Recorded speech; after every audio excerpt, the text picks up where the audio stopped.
Little Anna found it strange when her aunt came to pick her up from school. It wasn't time to go home yet, and yet here was her aunt telling her they needed to go home.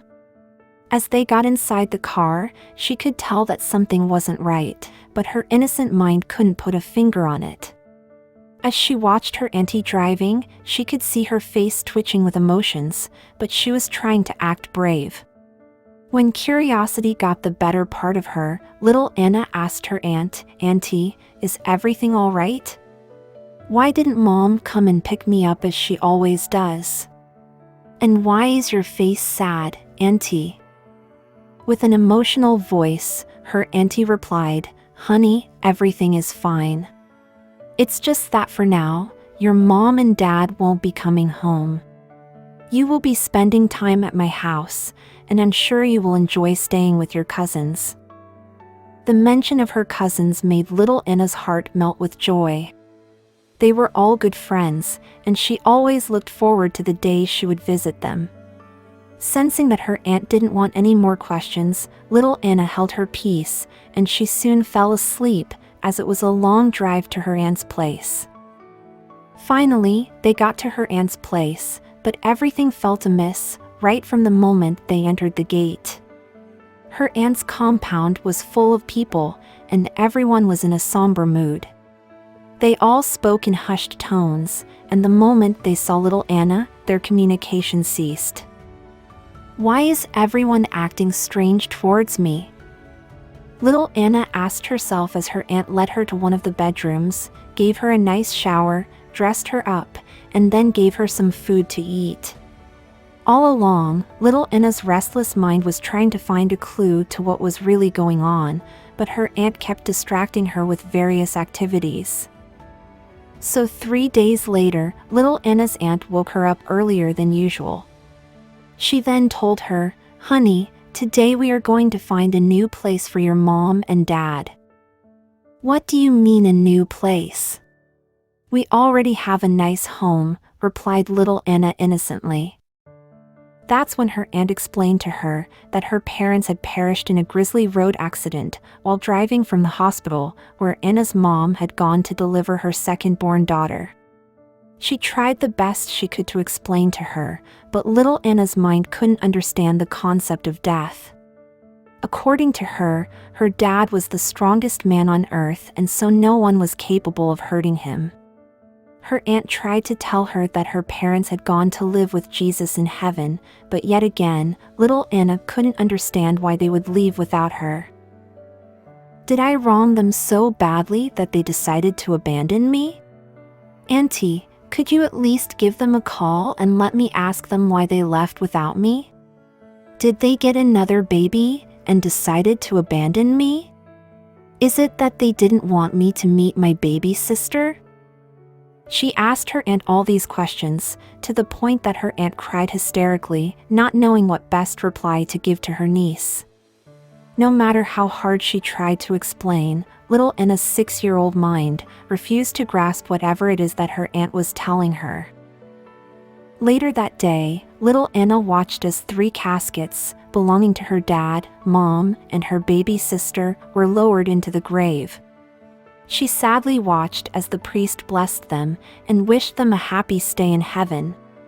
Little Anna cried with lots of bitterness in her heart, not because of anything else, but because her parents had even bought her baby sister a little casket, but they had somehow failed to buy one for her.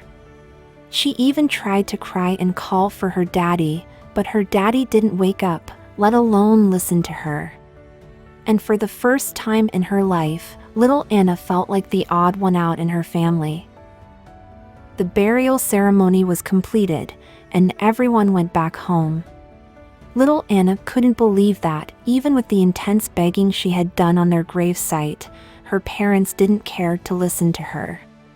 In front of all the mourners present, her aunt had promised that she would take good care of her, and that she would see to it that she grew up to become a fine lady. However, as is the norm in most cases, those promises ended up being the fake promises that people make during burial ceremonies, just to appease the crowd. In a matter of weeks, little Anna's aunt morphed from being the sweet woman she always portrayed to be, to a beast-like animal. She, together with her ill-mannered children, made 6-year-old little Anna to become their cheap labor housemaid. Beatings, harassment, and inhumane treatments became little Anna's cup of tea every day. They took advantage of the fact that she had nowhere else to go, and her young age. For example, there is this one time that little Anna was falsely accused of stealing her aunt's money, and as punishment, her aunt literally forced her to place her hands on a hot cooking pan, then proceeded to cane her mercilessly on the severely burnt little hands. When asked by the school authorities why little Anna hadn't resumed school yet, her aunt used to lie that little Anna needed more time to overcome the grief of losing her parents. In just a few weeks, there was no kid in the world that would best describe how cruel the so-called relatives can be to one of their own, better than little Anna would. So one Sunday, little Anna was left alone at home while the others went out for a picnic. She had a task load of chores to complete before the others came home, or else she would receive corporal punishment when they came back. In her heart, she felt she couldn't take it anymore, and so she snuck out of the house and went to her parents' graveyard. With tons of pain in her heart, she knelt on her mom's graveyard, put her little hands on the concrete, and she started crying while begging her mom. "Mom, I'm sorry if I was a bad daughter to you, and that's why you left without me. Mom, I have now learnt my lesson, and I promise that I will be a good girl to you. I am tired of the inhumane treatments that Auntie has been subjecting me to. Please tell Dad to come and get me now. Please don't let me go back to Auntie's place. Please, Mom." She cried as she waited for her mom to reply. When she got no reply from her mom, she knelt beside her dad's grave and profusely begged him to come and get her and take her to Jesus with him. When she didn't get a reply from him too, little Anna knelt beside her baby sister's grave and poured her heart out to her of the misery she had been going through. She begged her baby sister to talk to her parents on her behalf, but still, she got no reply. Finally, with a heavy heart, she rose, looked at her parents' graves and said, "It's okay, Mommy and Daddy. If you don't want to come for me, then I will have to go and talk to Jesus himself, and I know he will hear me out, and he will bring me to where you are. I know he is the landlord in heaven, and so I will tell him that I will do anything, just to pay my rent so he can allow me to come and live with you guys up there in his home." Running as fast as her little legs would carry her, little Anna went and entered a church that was not far away from where she was. The Sunday service had not started yet, and so the congregants were deeply in devotion. Finding a seat on the front row, little Anna knelt on the floor, put her little hands together as she had seen in pictures of people praying, then with a sincere heart and tears flowing down her cheeks, she closed her eyes and started praying. "Dear Jesus, A, B, C, D, E, F, G, H, I, J, K, L, M, N, O, P. She would recite the alphabet from A to Z, then repeat again and again as loudly as she could. Now, it happened that one of the church's usher got offended by how little Anna was reciting the alphabet loudly in church, and thus distracting the other worshippers. He went to her, held her by the hand, and led her outside. Once outside, the usher told little Anna, "Sweetheart, this is a church and not a school. You shouldn't recite the alphabet in church, as that distracts the other worshippers. Please quit doing it, or else I will kick you out of church." With a heartbroken voice and tears in her eyes, little Anna replied, "Sir, I am so sorry for that. I didn't mean to distract anyone. I came here to talk to Jesus. I have never been in church before, and so I don't know how to pray. I have lots of pain in my heart, and I wanted to tell it all to Jesus."